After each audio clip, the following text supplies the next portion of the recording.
You've seen these 4 transitions in almost every trending edit this year. Today, I'm going to show you exactly how to build every single one from scratch inside DaVinci Resolve. By the end of this video, you'll know all 4. First up, flicker strobe.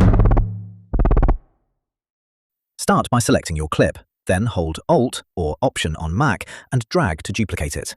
Go to the very first frame, press R to switch to the Retime tool and choose Freeze Frame. If you'd like a video covering all the shortcuts I use every day, let me know in the comments below. Now, move forward 1 frame using the arrow key, then delete everything after it. You should be left with a single frozen frame. Switch over to the Fusion page and add a magic mask to isolate the legs. If you want to learn more ways to remove backgrounds, I've already made a full tutorial on that.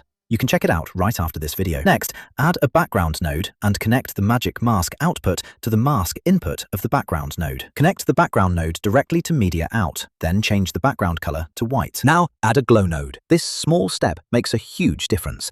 It softens the frame and sells the flash effect. Go back to the edit page, move the frozen frame above your first clip, then hold Alt or Option on Mac and drag to duplicate it.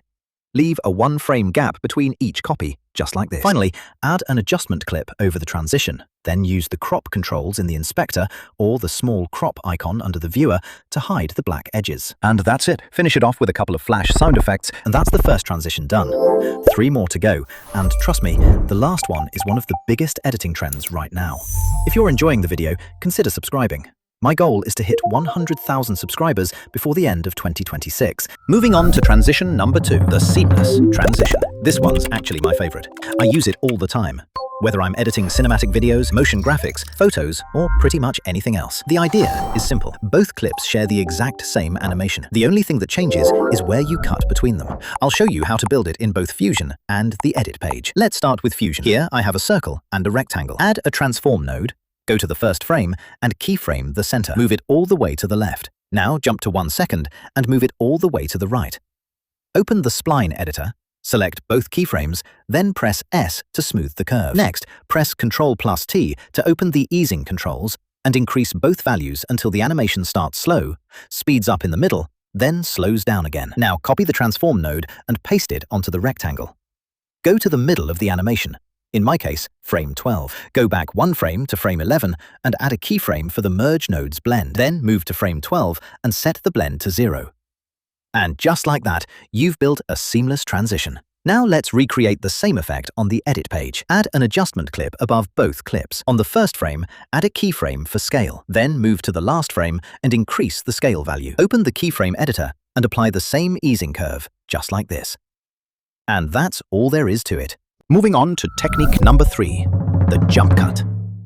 The whole idea behind a jump cut is simple. Instead of showing everything in real time, you remove the unnecessary moments to keep the viewer engaged and the pacing fast. A lot of editors simply speed up their footage, but there's a much better way. Here's how we make it. Take your clip and make a cut wherever you want to remove the pause.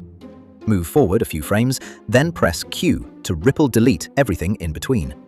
Repeat the same process throughout your video, wherever you want to speed things up naturally. It's faster to watch, keeps the energy high, and feels much more professional than just increasing the playback speed. Now let's move on to the final technique, the grid reveal. In this section, I'll show you how to use the same technique in 2 different scenarios. Place your second clip above the main footage and make sure to convert it to a compound clip. This is an important step, and I'll explain why in just a moment. Open the Effects tool and under Resolve FX, search for Video Collage and drag it onto the clip. In the inspector, set the number of rows and columns. I'll use a 4x3 grid. Now start by adjusting the margin until the grid fits the screen perfectly. Then adjust the spacing to control the thickness of the grid line. Swap the Globals tab to the Tiles tab. Enable Preview Layout so you can see the number assigned to every tile. I'm going to reveal mine row by row. Start with Tile 1, disable Mute Tile and add a keyframe. Do the same for the rest of the tiles in that row, 5 and 9. Move forward 4 frames, then enable all 3 tiles. Repeat the same process for the remaining rows, leaving a 4-frame gap between each row. And just like that, you've got the reveal animation. Add an adjustment clip above everything, then jump into Fusion. Add a background node with a rectangle mask. Set both width and height to 1, disable solid, then increase the border width. Select the merge node and change the edge mode to mirror.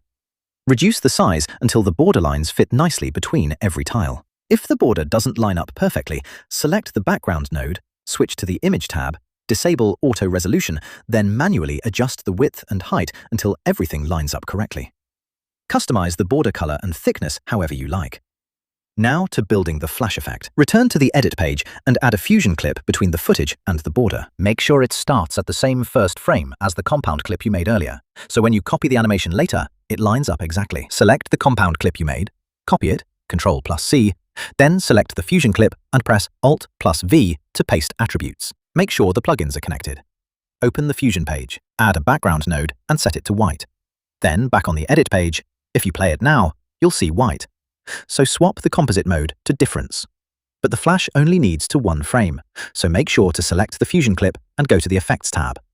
For each tile, use the arrow keys to move to its last keyframe. Then move forward one more frame and uncheck the mute box.